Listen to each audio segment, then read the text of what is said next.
Shalom, selamat malam, salam sejahtera dalam kasih Tuhan kita Yesus Kristus.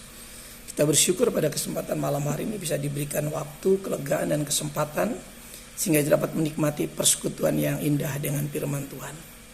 Namun sebelum kita membaca firman Tuhan, seperti biasa kita berdoa terlebih dahulu. Bersyukur kami Bapa untuk segala yang baik yang Bapa kerjakan dalam hidup kami.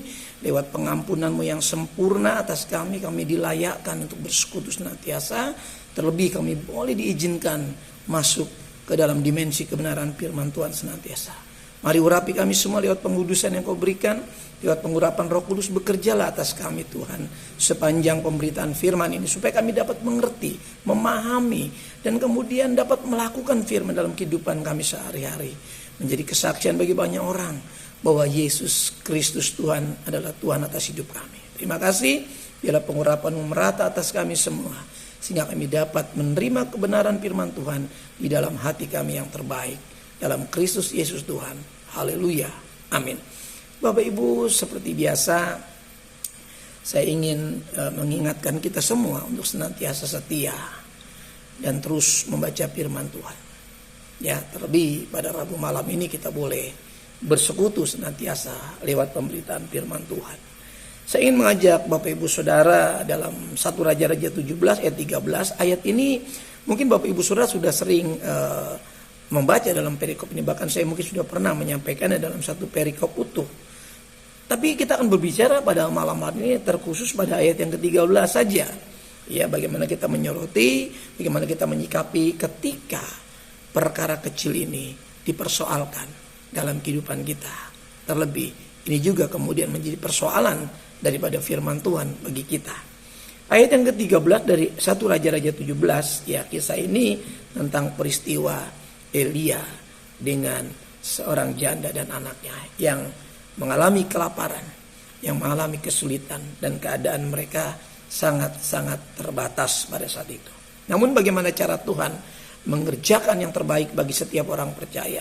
Ini yang kita mau tarik makna dari pembacaan malam hari ini. Ayat 13, 1 Raja-Raja 17. Tetapi Elia berkata kepadanya, "Janganlah takut, pulanglah, buatlah seperti yang kau katakan.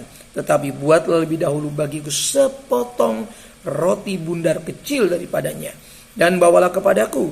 Kemudian barulah kau buat bagimu dan bagi anakmu." Bapak Ibu Saudara yang dikasihi oleh Tuhan, ya.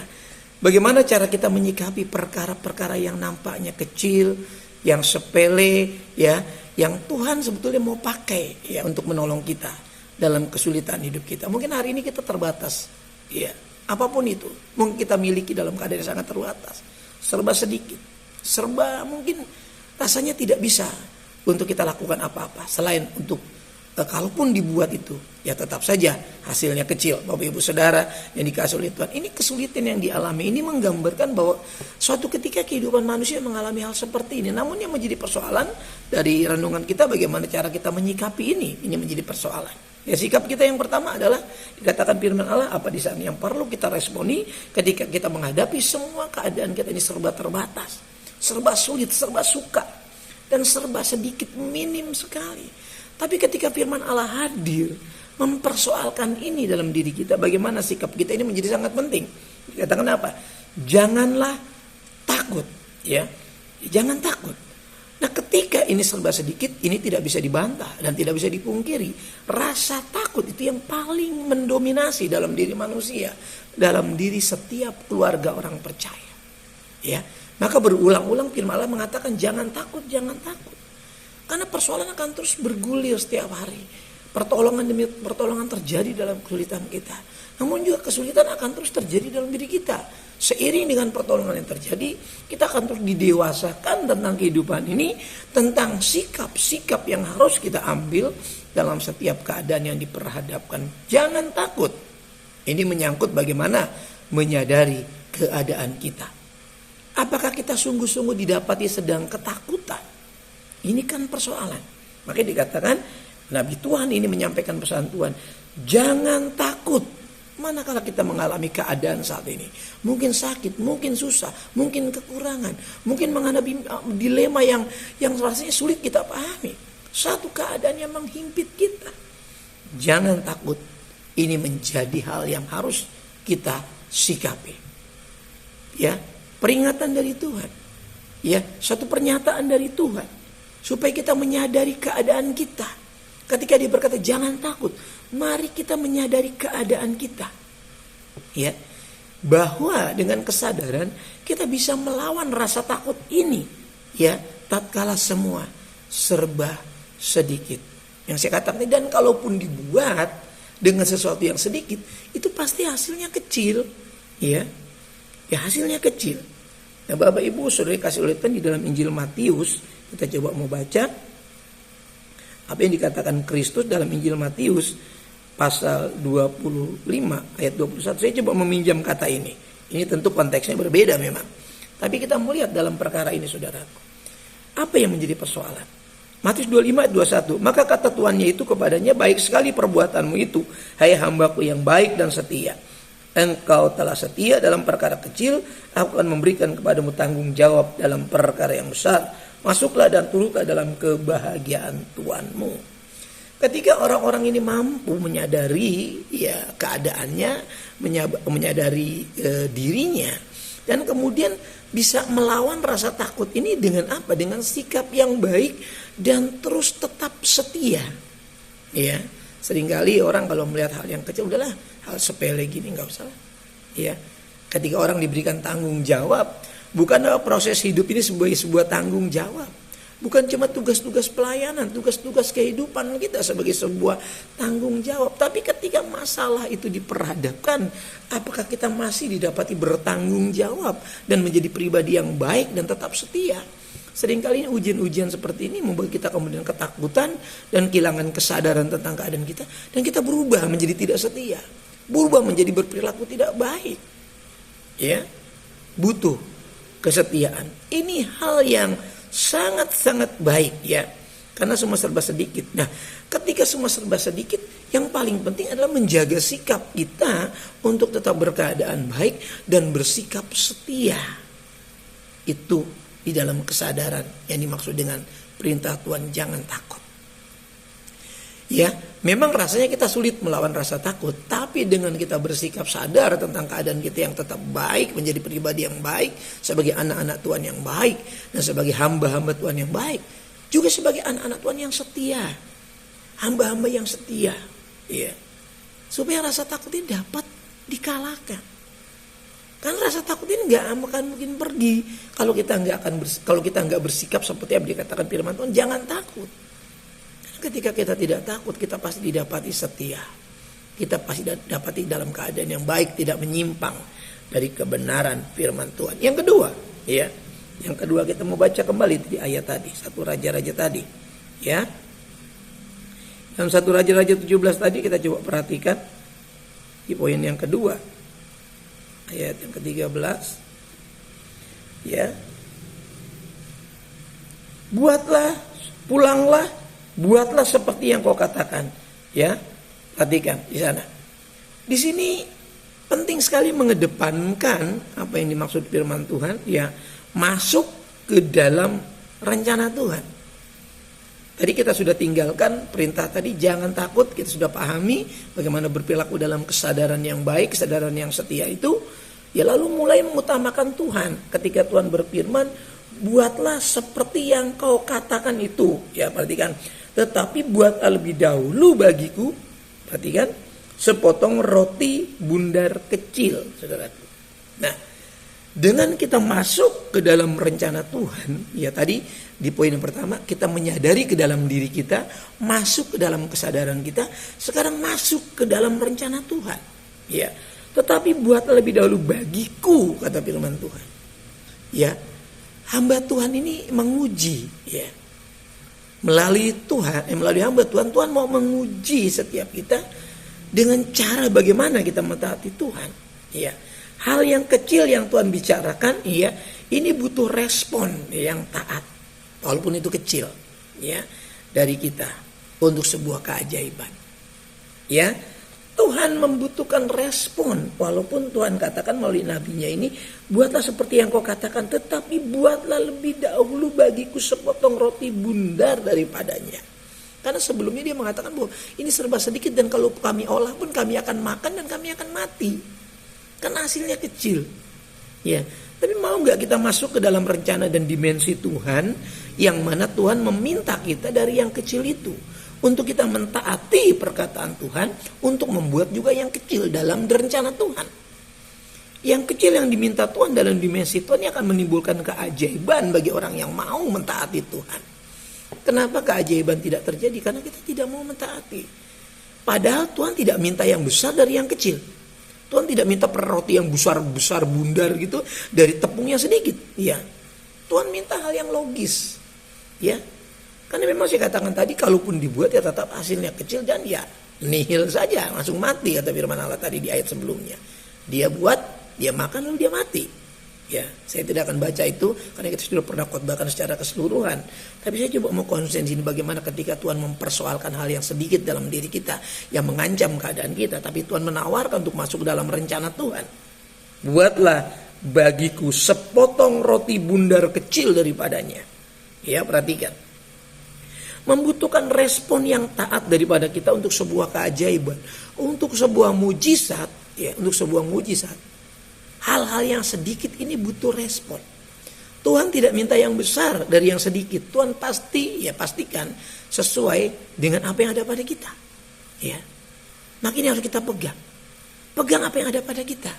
Kita tidak kemudian berharap besar sementara yang ada pun kita lepaskan.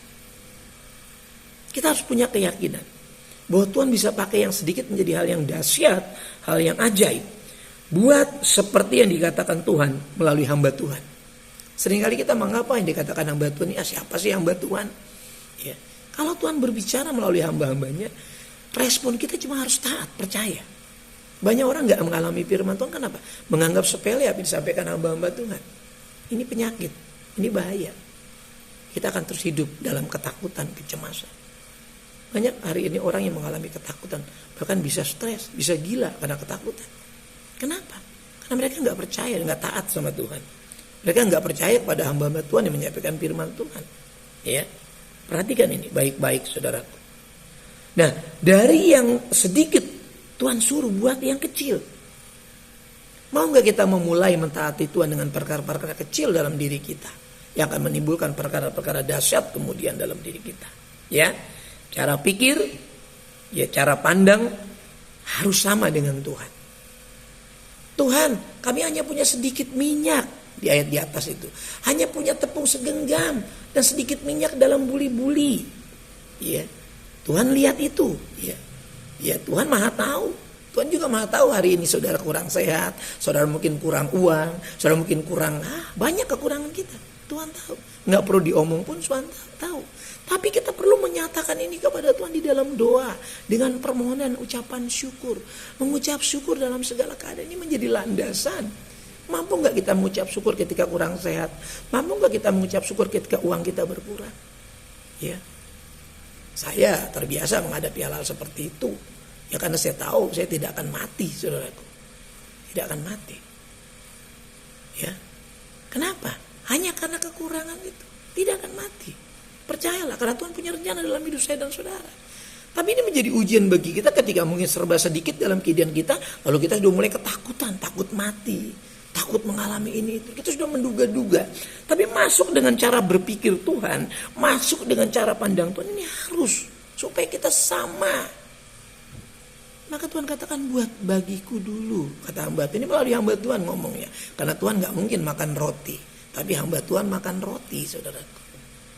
Tuhan gak butuh uang, tapi hamba Tuhan kan butuh uang. Ya. Tapi dia katakan buat dulu bagiku yang kecil, sedikit saja. Ya, dari yang sedikit, nggak minta yang besar kok, karena itu cuma sedikit memang.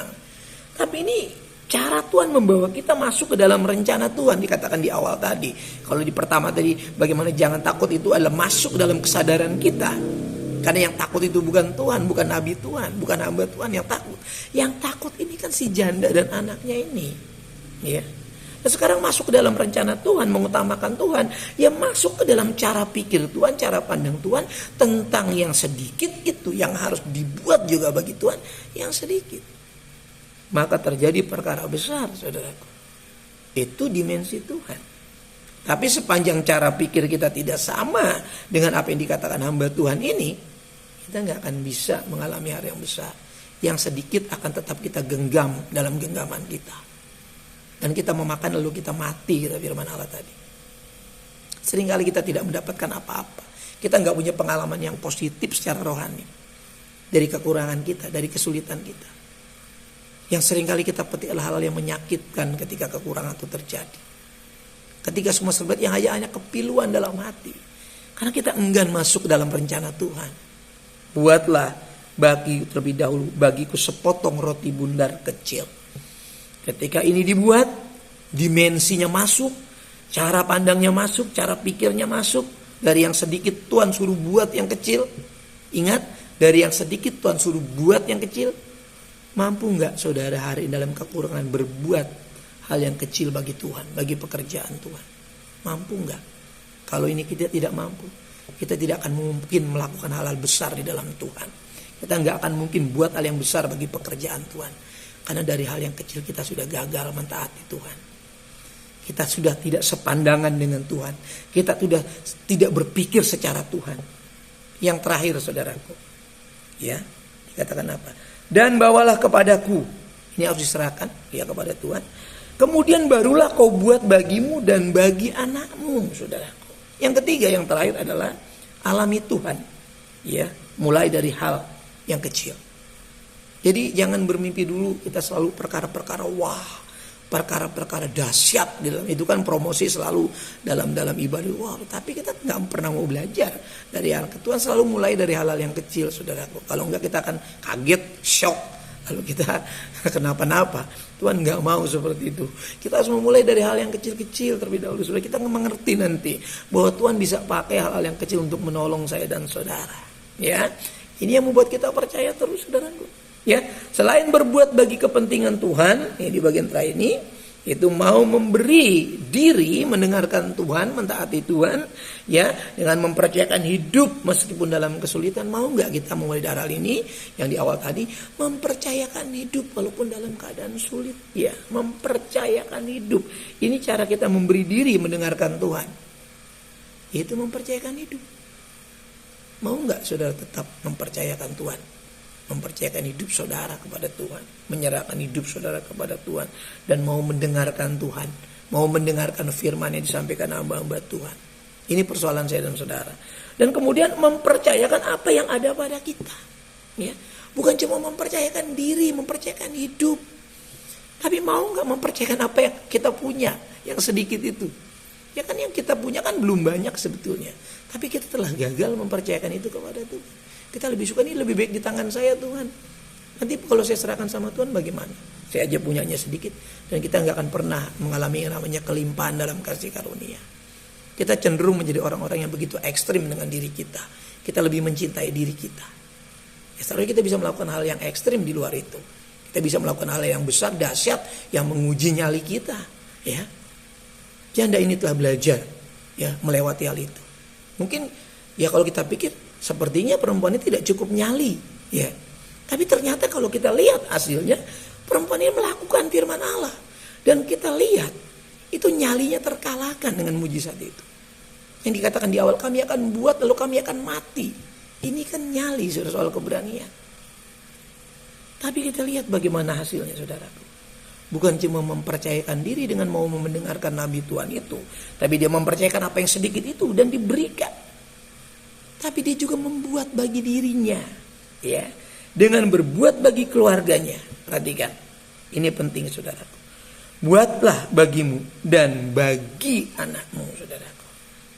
Saudaraku, mari, mau nggak kita berbuat, ya, bagi diri kita, bagi keluarga kita. Ini perintah Tuhan. Jangan kita kemudian berbuat bagi Tuhan. Ya kita melakukan, saya sudah melayani Tuhan, saya mau mendengarkan Tuhan. Tapi saudara tidak bisa berbuat untuk keluarga, untuk anak-anak, untuk orang tua. Kita lebih mencintai diri kita sendiri semata. Ya kemarin kita baru berbicara tentang unity in harmony. Ini harus diperagakan. Bagaimana sebuah kesatuan yang goalnya saya sudah katakan, bagaimana menghadirkan kebahagiaan bersama.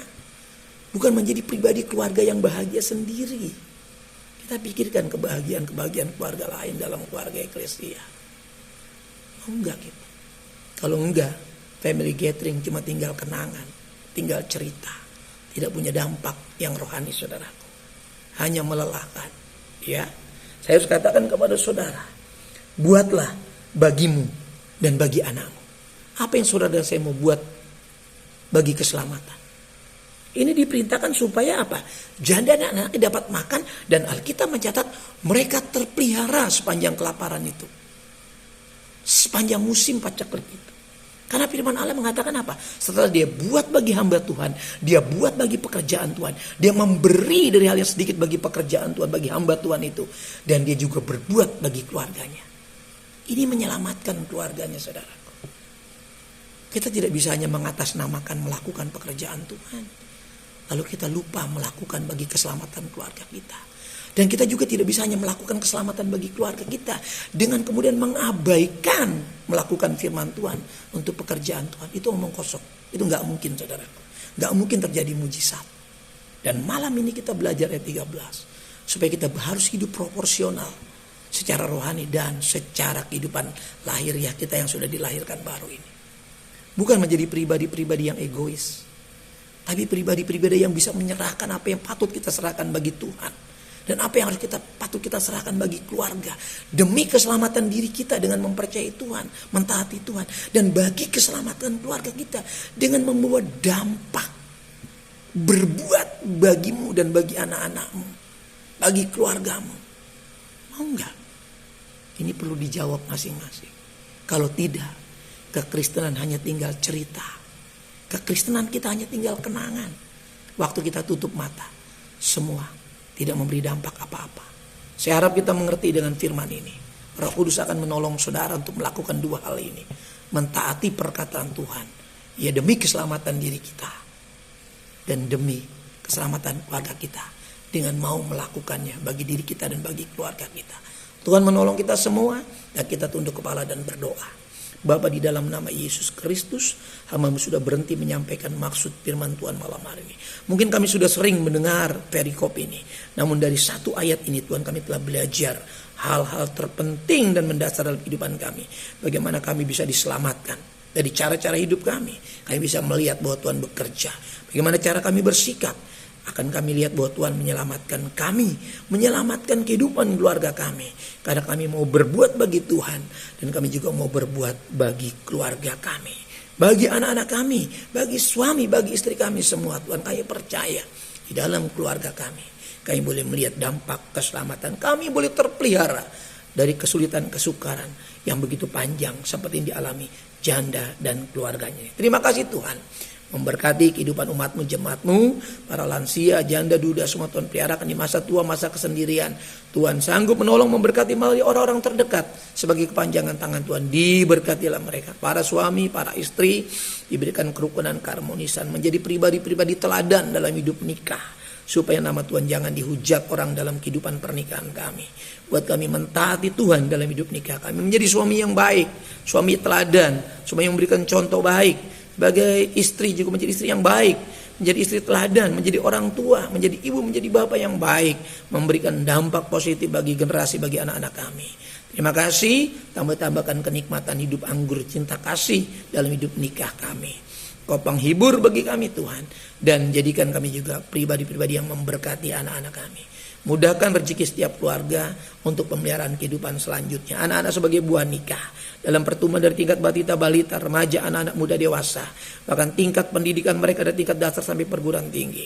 Mereka sudah masuk dalam akhir perkuliahan, sudah melewati masa ujian skripsi, tinggal menunggu masa untuk wisuda. Tuhan, buat mereka sehat, berkati untuk mudah bekerja lepas dari pendidikan kuliah ini sesuai dengan apa yang mereka rindukan. Buat mereka setia menantikan pekerjaan dengan beribadah kepada Tuhan, yang merindukan perjodohan, pertemukan Tuhan dengan hidup setia, beribadah, berdoa, membaca firman Tuhan, supaya ketika mereka mendapatkan jodoh, mereka tidak menjadi pribadi-pribadi yang tidak taat, tapi menjadi pribadi-pribadi yang setia digembalakan dalam pekerjaan Tuhan, pribadi-pribadi teladan dalam pernikahan mereka, supaya banyak orang mencontoh kehidupan yang baik dari kehidupan pernikahan mereka.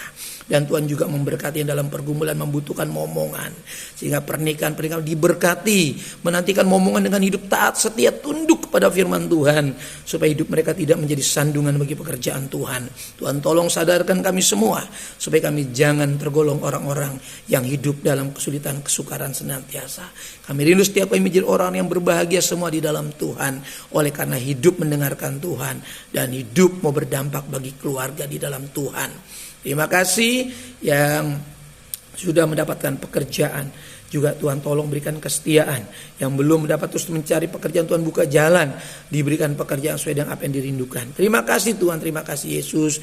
Dalam kebutuhan bisnis, usaha dagang mereka Tuhan berkati. Yang berdagang keliling, berdagang berbisnis online, Tuhan berkati. Yang membutuhkan permodalan, perizinan, Tuhan memberkati.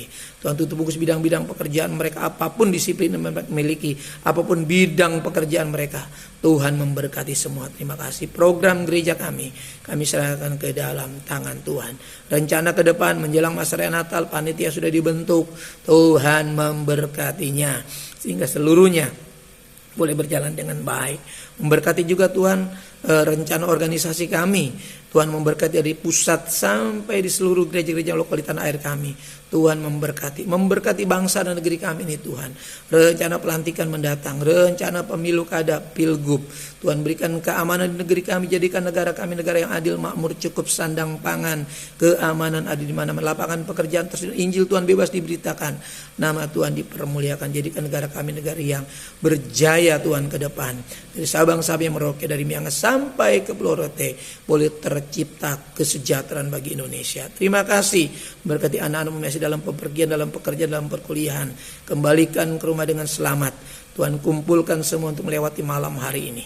Persembahan-persembahan yang kami kumpulkan senantiasa Tuhan bubuhkan berkat atasnya, semua berguna bagi pekerjaan Tuhan, untuk kelangsungan hidup pelayanan kami. Tuhan Yesus dipermuliakan. Bahwa kami melewati malam hari ini, bangunkan besok pagi dengan tubuh yang sehat, dengan kekuatan yang baru, dengan berkat-berkat yang sudah senantiasa diperbarui oleh Tuhan. Tuhan Yesus dipermuliakan. Jemaat yang dirahmati oleh Tuhan, jadi sama-sama kita buka kedua belah telapak tangan kita. Arahkan hati kita kepada berkat Tuhan. Dan terimalah berkat Tuhan. Turunlah kiranya anugerah damai sejahtera dari Bapa kita yang di sorga, kasih sayang dan kecintaan dari pengantar kita yang hidup, yaitu Tuhan Yesus Kristus, pada persekutuan keintiman penyertaan Roh-Nya Maha Kudus menyertai saya, menyertai saudaraku sekalian yang mulia malam hari ini sampai fajar Maranatha. Tuhan menjemput kita di awan-awan yang permai. Dalam berkat nama Tuhan Yesus Kristus kita ini berkati Tuhan, sama-sama katakan amin. Tuhan memberkati kita. Shalom.